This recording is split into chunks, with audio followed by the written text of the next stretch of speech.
오늘 우리에게 주신 하나님 말씀은 마태복음 9장 35절부터 38절까지 말씀입니다. 한 목소리로 봉독하겠습니다. 예수께서 모든 도시와 마을에 두루 다니사 그들의 회당에서 가르치시며 천국 복음을 전파하시며 모든 병과 모든 약한 것을 고치시니라.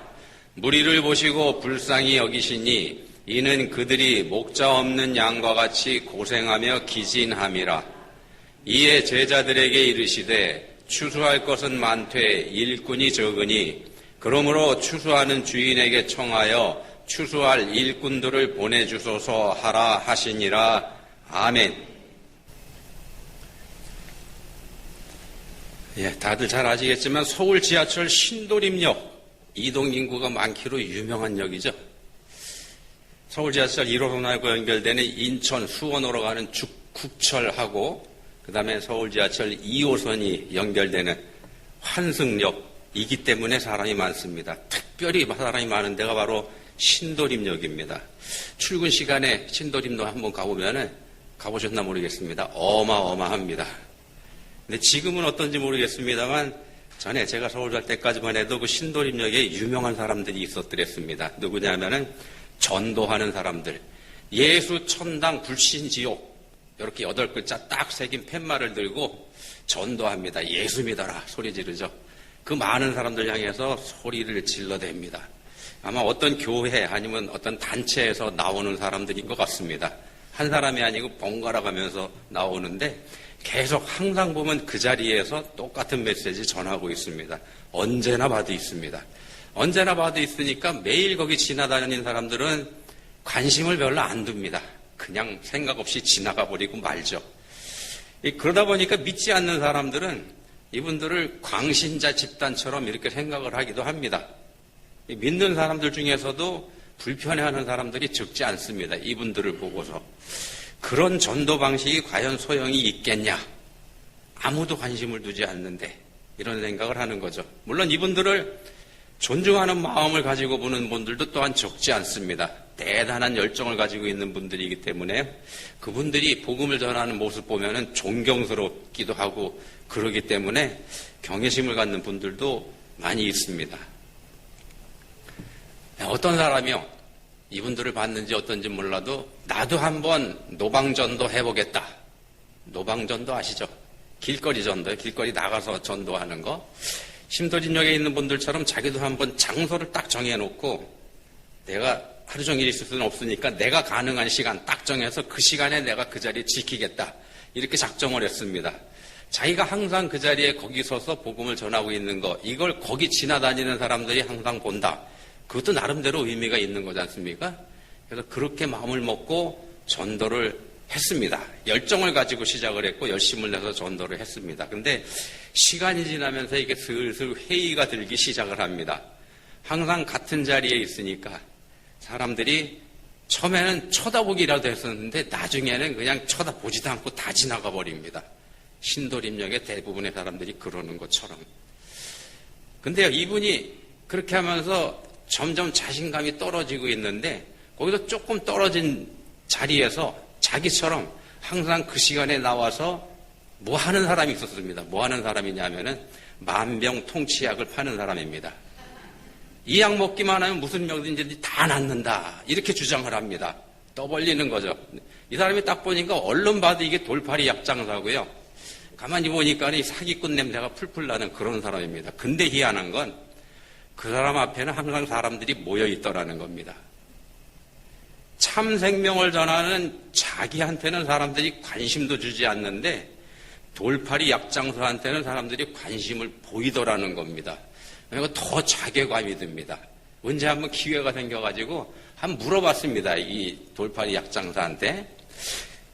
나는 참 생명인 복음을 전하는데도 사람들이 관심을 두지 않는데 당신은 가짜 약 팔고 있는데 어떻게 그렇게 사람들이 관심을 두고 당신한테 이렇게 모여드냐?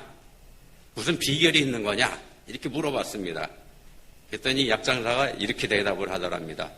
나는 가짜지만 그 가짜를 진짜처럼 말하고 있지만 당신은 진짜를 얘기하면서도 마치 가짜처럼 얘기하고 있잖아.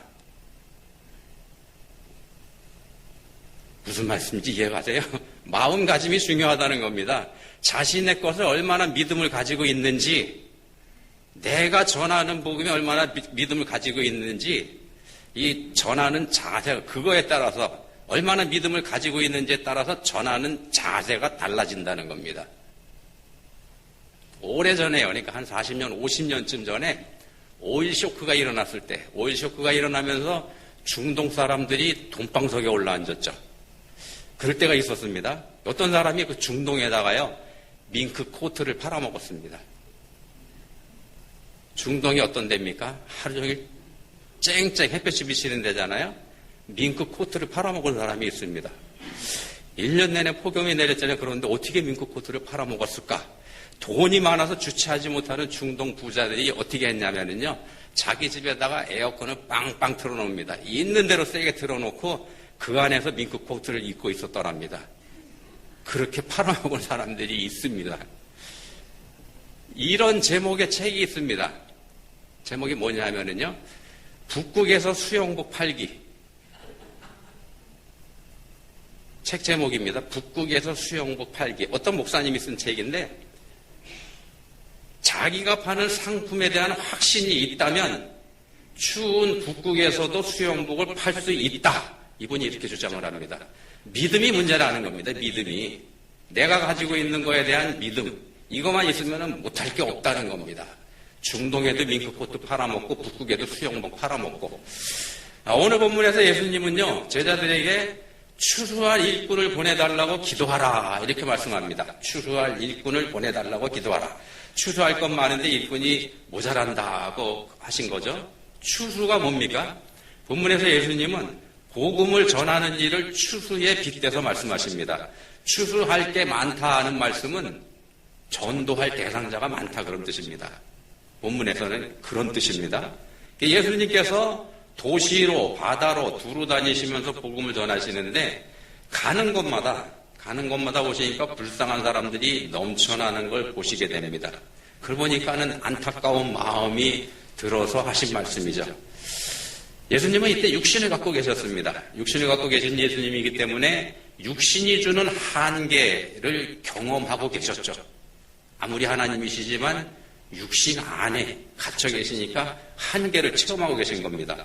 그래서 당신이 전하시는 이 복음이 세상 끝까지 전해져야 되는데, 그걸 전해지려면은 육신을 가지고 있는 당신 혼자 안 되고 제자들의 역할이 반드시 필요하다는 겁니다. 일꾼들이 필요한 거죠. 그래서 하시는 말씀입니다. 예수님께서 안타까워하신 이유, 사람들을 가는 곳마다 불쌍한 사람들을 보고 안타까워하신 이유가 36절에 있는데, 본문 36절에서 이렇게 말씀합니다. 본문 36절입니다. 무리를 보시고 불쌍히 여기시니 이는 그들이 목자 없는 양과 같이 고생하며 기진함이라. 신구약 성경을 통틀어 가지고서요, 우리의 구원과 관련된 핵심 단어가 바로 이 구절 안에 있습니다. 우리의 구원과 관련된 핵심 단어, 어떤 단어냐면요, 불쌍히 여기시니입니다. 불쌍히 여기시니. 하나님께 반역을 저질러가지고 우리가 범죄했죠. 그 때문에 모든 인류는 당연히 지옥에 떨어질 수밖에 없는 그런 상태가 됐습니다. 그런 우리 인류가 구원받을 수 있는 근거가 바로 이 말씀에 들어있기 때문에 말씀드리는 겁니다. 하나님께서 우리를 불쌍히 여겨주시는 까닭에 우리에게 구원의 길이 열렸기 때문에 드리는 말씀입니다. 우리를 불쌍히 여겨주시기 때문에 우리한테 구원의 길을 열어주셨다는 겁니다. 만약에 하나님께 우리를 불쌍히 여겨주시는 이 마음이 없었다면, 바꿔서 말씀드리면요, 하나님께는 오직 공의의 속성만 있으셨다면, 그랬다면 우리에게 구원은 없고 그냥 전부 다 지옥 형벌 받는 것밖에는 우리한테 없었을 겁니다. 선택의 여지가 없었을 겁니다. 근데 감사하게도 하나님께는 공의의 속성만 있는 게 아니고 사랑의 속성도 있으시죠. 그리고 그 사랑의 속성이 하나님에게 가장 중요한 속성이기 때문에 우리가 구원받게 되는 겁니다. 우리한테 길이 열리는 겁니다. 우리를 사랑하시기 때문에 우리 예수님의 십자가 대속의 은혜를 주셨고요. 그 공로로, 십자가 공로로 우리가 구원받을 수 있는 길이 열린 겁니다. 하나님의 사랑이 우리를 살렸습니다. 자, 하나님의 그 사랑이 바로 본문의 불쌍히 여기시니라는 여기에 들어가 있는 겁니다. 하나님의 그 사랑이 우리를 불쌍히 여겨주시는 그런 마음을 갖게 하신 겁니다. 자, 불쌍히 여기시며 우리를 보시니까 우리 인생들이 어떻게 보이냐? 마치 목자 없는 양과 같이 위험한 지경에 빠져 있는 그런 상태로 보인다. 목자 없는 양과 같이. 양이 생존하기 위해서 필요한 게 세 가지가 있습니다. 뭐냐면은 푸른 풀, 맑은 물, 그 다음에 밤에 쉴 수 있는, 보호받으며 쉴 수 있는, 맹수들로부터 보호받으며 쉴 수 있는 우리. 케이지죠, 케이지. 푸른 풀, 맑은 물, 보호받을 수 있는 집, 우리. 이렇게 세 가지입니다. 이 중에 어떤 거 하나라도 없다면 양은 생존이 불가능합니다. 다 있어야 되는 겁니다. 우리가 아는 것처럼 양은 자기 자신의 생존조차 스스로 책임질 수 없는 약하고 무능한 짐승이지 않습니까? 반드시 목자의 보호를 필요로 하는 게 양의 형편이고 처지이고 그렇습니다. 그래서 양은 선한 목자를 만나기만 하면 이 세 가지 문제가 다 해결이 됩니다. 목자가 책임져 주니까, 목자가 푸른 풀밭을 찾아서 인도해주고 맑은 물가로 인도해주고, 그렇기 때문에 선한 목자만 있으면 양은 그래도 생존이 보장되는 겁니다. 양한테 목자는 필수이고요. 양에게 있어서 목자는 전부나 다름없습니다. 자신의 생명과 같습니다. 자, 근데 우리 예수님께서 보시는 우리들의 형편, 그 당시 사람들의 형편이 목자 없는 양과 같이 고생하며 기진하더라. 이렇게 본문에서 말씀합니다. 예수님께서 그렇게 보시는 겁니다. 목자 없는 양은 사실상 이미 죽은 목숨입니다. 양은 스스로 먹이를 찾아다닐 수가 없습니다. 못 찾습니다. 스스로 길을 찾을 능력도 양한테는 없습니다. 엄청 무능한 동물입니다. 그래서 목자가 없다면 방황하다가 사나운 짐승 만나는 순간 양의 생명은 종지부를 찍고 맙니다. 그게 양의 형편입니다. 그래서 목자가 없는 양은 사실상 이미 죽은 목숨이나 다름없습니다. 시간 문제에서.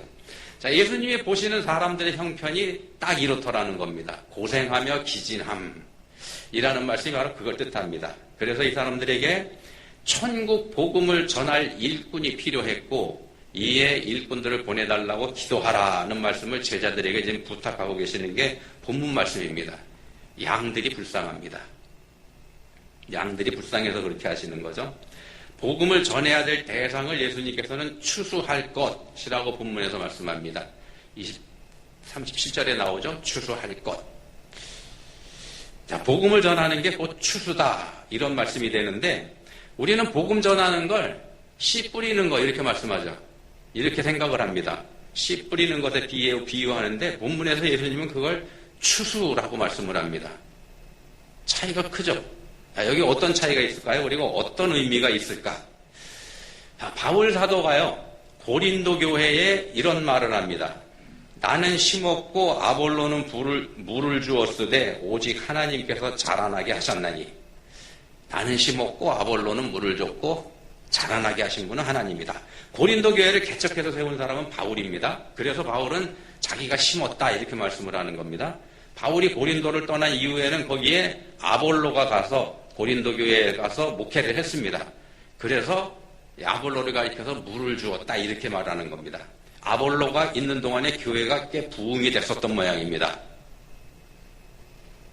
고린도서를 읽어보면 그런 느낌을 받을 수가 있습니다. 그렇지만 고린도 교회가 그렇게 성장할 수 있었던 것, 그건 아볼로의 공도 아니고 교회를 개척해서 세운 바울 자신의 공도 아니다 라고 말씀을 하는 겁니다. 두 사람은 그냥 쓰임받은 일꾼에 불과하고 실제로 일이 되게 하신 분은 하나님이시라는 고백을 이 말씀에서 바울 사도가 하고 있는 겁니다. 그래서 쓰임받은 게 은혜요, 눈에 보이는 성과까지 직접 볼 수 있는 게 자신들에게 주어진 영광이다는 고백을 하고 있는 겁니다. 그게 감사할 일이라는 거죠. 본문에서 전도를 추수라고 하는 이유도 여기에 있습니다. 본문에서 전도를 추수라고 하는 이유가 바로 여기 있습니다. 사실 전도는 씨를 뿌리는 거에 비견이 되지 않습니까? 우리가 전도하라 그러면 전도한다를 씨 뿌리는 거죠. 우리는 그렇게 생각을 합니다. 그렇게 비견이 되는데 우리는 그래서 가서 뿌립니다. 막 뿌려야 돼. 듣든지 아니 듣든지 그냥 뿌리는 거. 그게 이제 우리가 해야 될 역할이다. 우리가 그렇게 알고 있습니다. 듣는 사람들이 복음을 받아들여서 회개하고 구원받게 되는데 받아들이면은요, 그러면 감사한 거죠, 그게. 우리가 뿌린 씨앗이 결실을 보는 거니까. 그런 좋은 일이 일어나기도 합니다만, 우리가 전도를 해보면은 그렇지 않은 경우가 태반입니다. 그렇지 않은 경우가 태반입니다. 대부분 우리가 해봐야 결실이 없죠. 그걸 내가 책임져야 된다고 하니까 우리한테 부담이 됩니다. 그걸 내가 책임져야 된다. 지난주에 말씀드렸죠? 내 책임 아니라고. 자, 그래서 우리가 전도하는 거 꺼려하고 전도에 두려움을 갖고 그러지 않습니까? 그래서 아예 안 해버리는 게 우리들의 특성입니다. 자, 근데 우리가 씨를 뿌리면 그걸 싹을 틔우고 또한 자라게 하시는 분은 하나님이신 겁니다. 우리가 알지 못하는 사이에 우리가 뿌린 씨앗이 땅에 떨어져서 싹을 틔우게 됩니다. 저절로 되는 게 아니고요. 하나님이 하시는 겁니다. 그게. 하나님이 하시는 일입니다. 우리가 싹을 틔울 수는 없습니다. 근데 우리는 싹까지 틔우려고 덤비니까 그게 문제가 되는 거죠. 감사한 거는요. 하나님께서 하시는 일이기 때문에 그 결과는 보장이 되어 있습니다. 싹을 틔우고 자라는 거 하나님께서 하시기 때문에 결실까지 갑니다. 하나님이 책임지신다는 말씀입니다. 하나님한테 실패라는 건 있을 수가 없으니까. 그렇기 때문에 우리가 뿌린 씨앗 결실합니다. 그래서 본문에서 말씀하는 겁니다. 그래서 추수다. 씨 뿌리는 게 그래서 추수다. 본문에서 그런 말씀을 그래서 하고 있는 겁니다. 여러분들 한자에서 쌀미자 아시나 모르겠습니다. 안 잊어먹으셨나 모르겠습니다. 쌀미자 어떻게 쓰는지. 10십자에다가요. 아래 8팔, 뒤에도 8팔 이렇게 올라가죠. 그래서 그 모양을 보면 10십자에다가 영어의 X자 2개를 딱 포개는 그런 모양이 쌀미자죠. 근데 요거를 가운데 10십자하고 아래 8팔, 위에 8팔 이걸 풀어가지고 88 이렇게 풀어서 표현하지 않습니까? 그게 쌀미자의 모양입니다.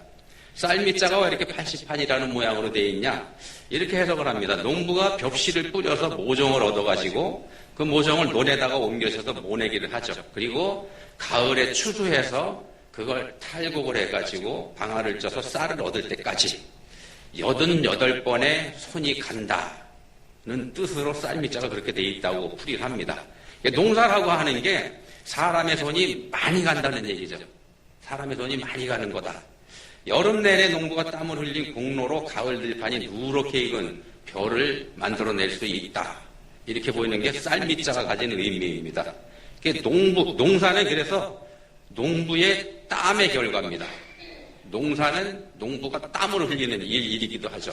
농사가 힘들다고 하는 건 농사를 지어보지 않은 사람들 다 알죠. 우리 대부분이 농사 안 지어봤습니다만 농사 생각하면 힘든 겁니다. 농사의 모든 과정이 일일이 다 사람 손으로 해야 되니까 요새 많이 기계화되어 있긴 합니다만 원래 농사라는 게 몸으로 다 때우는 그런 일이었더랬습니다. 근데 농사 일 중에서 하나하나가 전부 다 힘든데요. 그중에 힘들지 않은 게 하나 있습니다. 농사 일 중에서 힘들지 않은 거 뭐냐 하면 그게 바로 추수입니다. 추수가 왜 힘 안 들지? 벼베기 했는데 힘들던데. 자, 벼베기가 힘들지 않다고 하는 게 그런 말씀이 아니고요. 거기에는 수확의 기쁨이 곧바로 따라오기 때문에 드리는 말씀입니다. 벼베는 그 힘든 것보다 곧바로 얻게 될 수확의 기쁨, 그게 훨씬 더 크기 때문에 드리는 말씀입니다. 그래서 모내기, 김매기 이런 것들은 모든 농사일이 힘들고 고달프고 그러지만 이 추수만큼은 모든 사람들이 곧바로 기쁨을 누릴 수 있는 거기 때문에 안 힘들어 한다는 겁니다. 힘들지만 기쁨이 따르기 때문에 힘들지 않다 이렇게 말씀드리는 겁니다. 그런 면에서 추수는 행복한 겁니다. 기쁨이고 잔치에 해당이 되죠. 본문에 추수할 일꾼이라는 표현이 바로 그거를 뜻하는 겁니다. 본문에서 추수할 일꾼. 전도하는 일이 사실은 씨를 뿌리는 일이고 모종을 심는 일에 비유가 되는 건데 이거 사실은 힘든 일입니다. 그리고 그 다음부터 이제 관리해야 되는 그런 힘든 일이 고생길로 들어가는 길이 되는 거죠. 당장 결실을 볼 수 없기 때문에 인내와 믿음을 요구하는 일이기도 합니다. 그럼에도 본문에 예수님께서 그걸 추수라고 하시는 건 추수의 기쁨에 초점을 두시고서 하시는 말씀입니다. 심고 뿌리기만 하면 책임지실 거니까. 씨를 뿌리기도 전에 예수님은 추수를 지금 약속하고 계시는 겁니다. 왜냐하면 우리가 뿌리면 그걸 싹 틔우고 결실까지 이끄시는 분 하나님이시기 때문에 반드시 이루어질 것이요 반드시 결실할 일이기 때문에, 그래서 수확의 기쁨을 누리는 자리로 우리를 초대하시는 게 본문의 추수할 일꾼이 가지는 의미입니다. 이겁니다. 결국은 나와 함께 즐기자. 나와 함께 즐기자. 그게 본문에서 전도가 가지는 의미입니다. 나와 함께 즐기자. 예수님에게 우리 인생들은 목자 없는 양과 같이 고생하며 기진하는 모습으로 보인다. 본문에서 이렇게 말씀합니다. 본문에서 우리 예수님이 보시는 이 사람들, 지금 본문에서 예수님 눈에 보이는 사람들이 누구냐면 바로 유대인들이죠. 하나님 백성이라는 사람들, 그런 자부심을 가지고 있는 사람들입니다. 근데 성자 하나님 눈에는 이들이 목자 없는 양으로 보입니다. 목자 없는 양. 왜 그렇게 보일까요? 예수님이 바로 목자이신데 그걸 알아보지 못하는 거죠. 바꿔 말씀드리면 선한 목자인 자기 목자를 알아보지 못하기 때문에도, 그래서도 이 사람들이 고생하며 기진하고 있는 겁니다. 목자를 알아보면 되는데 고생하며 기진합니다. 고생이라고 하는 이 고생으로 번역된 헬라어 원문을 보면, 원어가 가지는 의미를 보면은요, 이게 스킬로라고 하는 단어인데 고통을 준다는 뜻입니다. 고통을 준다. 근데 여기서 말씀하는 이 단어가 말씀하는 고통이라는 게 어느 정도의 고통이냐면은요, 이런 뜻이 거기 들어가 있습니다. 째다, 찢다, 난도질하다, 가죽을 벗기다. 그런 고통입니다. 그런 고통을 이 사람들이 받고 있다고 예수님이 지금 보시는 겁니다. 기진이라고 번역된 단어도 립토라고 하는 단어인데 여기도 내던지다, 팽개쳐버리다. 그런 뜻이 여기 들어가 있습니다. 죄가 관영한 이 세상, 사탄이 아직도 힘을 쓰고 있는 이 세상, 사망이 우리의 주인 행사를 하고 있는 이 세상에서 우리 인생들의 형편이 이와 같다는 겁니다. 던져져서 팽개침 당하고 찢기고 가죽이 벗겨지고 난도질 당하는 게 우리 인생들의 삶이라는 겁니다. 죄가 관영한, 사망이 지배하고 있는 이 세상에서 우리 인생들의 삶이 이렇다는 겁니다. 하나님께서 보시는 우리 인생들의 현실입니다. 그래서 우리 예수님께서 그런 인생들을 바라보실 때 불쌍히 여기지 않으실 수가 없는 겁니다. 불쌍히 여기지 않으실 수가 없다. 불쌍히 여기시니가 가장 중요한 단어라고 말씀드렸습니다. 원어로 스플랑크 리조마이라고 하는 단어인데 이 뜻이 뭐냐면은 어느 정도 불쌍히 여기지냐 하면은 심장이 터지고 마음이 찢어지는 정도의 고통. 그런 정도로 불쌍히 여기는 것, 그런 뜻이 이 단어에 들어가 있습니다. 우리를 바라보시는 하나님의 심정이 그렇다는 겁니다. 사랑의 하나님께서 그런 우리를 그냥 내버려 두실 수가 없죠. 그렇게 불쌍하니까. 그럼 어떻게 하십니까? 직접 오십니다. 직접 육신이 돼서 우리한테 오십니다. 바로 예수 그리스도. 자, 고통에서 헤어나오지 못하는 우리가 안타까워서 우리 예수님께서 우리 대신에 십자가에서 죽으시지 않습니까? 그리고 우리의 목자이신 그 예수님께서 우리를 초대하고 계십니다. 본문에서 추수할 일꾼으로. 추수의 기쁨을 함께 누리자고 초대하시는 겁니다. 기쁨을 함께 누리자. 나와 함께 즐기자. 우리가 이 초대에 대해서 할 일은 순종입니다. 부르실 때 따라가는 거. 나 못하는데 말씀드렸잖아요. 어떤 책임도 우리한테 지우지 않으십니다. 묻지 않으십니다. 우리의 모든 짐은 이미 우리 예수님께서 다 짊어지고 십자가에서 해결해 버리셨습니다. 우리한테 짐 없습니다. 우리는 그분하고 예수님하고 십자가 예수님하고 멍에를 함께 지기만 하면 되는 겁니다. 멍에가 무서운 거잖아. 우리를 자유로 억압하는 게 멍에지 않습니까? 근데 예수님과 함께 하는 멍에는요, 전혀 그런 거 아닙니다. 예수님 말씀하셨죠? 내 멍에는 쉽고 내 짐은 가벼움이라. 무슨 말씀입니까? 내가 다 책임졌다. 그런 뜻입니다. 내가 다 책임졌다. 자, 하나님께서 왜 여러분을, 예수님께서 여러분을 초대하고 계실까요? 왜 우리를 기쁨의 자리로 부르실까요? 나와 함께 즐기자. 이 자리로 왜 부르실까요? 내가 여러분이 소중하고 여러분이 존귀하기 때문에 그런 겁니다. 예수님의 즐거움, 그러니까 우리 하나님의 잔치자리에 여러분이 딱 필요한 사람이기 때문에 부르시는 겁니다. 아주 소중한 사람이기 때문에. 얼마나 소중한가? 나를 위해서, 여러분 위해서 성자 하나님께서 당신의 생명을 주셨습니다. 바꿔 말씀드리면 성부 하나님께서는 여러분하고 성부 하나님의 독생자를 바꾸신 겁니다. 어마어마한 거죠. 그래서 하나님의 잔치자리의 주인공이 바로 내가 됐습니다. 여러분이 됐습니다. 잔치의 주인공입니다. 왜 주인공이냐? 여러분의 혼인 잔치자리니까 그 자리로 부르시는 겁니다. 그 자리로 부르셔서 함께 즐기자. 자, 그만큼 소중한 존재라는 말씀입니다. 그리스도인이요. 그리스도인이 그만큼 소중한 존재입니다. 그 소중함을 다른 사람들한테 자랑하는 게 복음을 전하는 일입니다. 전도하는 거는요, 자랑하는 겁니다. 그래서 복음을 전하는 게 특권입니다. 전도는 생명을 살리는 일이죠. 천하보다 귀한, 이 우주보다도 더 귀한 생명을 살리는 일에 우리 예수님께서 우리를 동역자로 부르시는 게 본문 말씀입니다. 그래서 전도는 자랑이고 전도는 또한 특권이고 그런 겁니다. 짐이 아니라는 말씀입니다. 근데 우리가 믿음이 신통치 않을 때, 우리의 믿음이 신통치 않을 때 이 전도가 짐으로 느껴지는 겁니다. 앞에서 말씀드렸죠? 북극에서도 수영복 팔아먹을 수 있다. 그런 책이 있다고. 어떨 때요? 내가 가지고 있는 것에 대한 확실한 믿음만 있다면. 돌팔이 약장사도 말했습니다. 네 믿음이 문제다. 믿음만 있으면 전도는 즐거움이고 행복이라는 겁니다. 자, 우리가 가진 게 뭡니까? 그리스도인이 가진 게 뭡니까? 복음입니다. 복음. 우리의 창조주 하나님이 나를 사랑하신다는 놀랍고 기쁜 소식. 우리가 가진 게 그겁니다.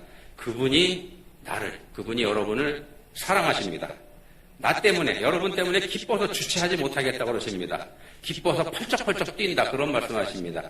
스바냐에서 그렇게 고백하시죠? 여러분 때문에 하나님이, 예수님이 기뻐서 어쩌지 못하고 펄쩍펄쩍 뛰신답니다.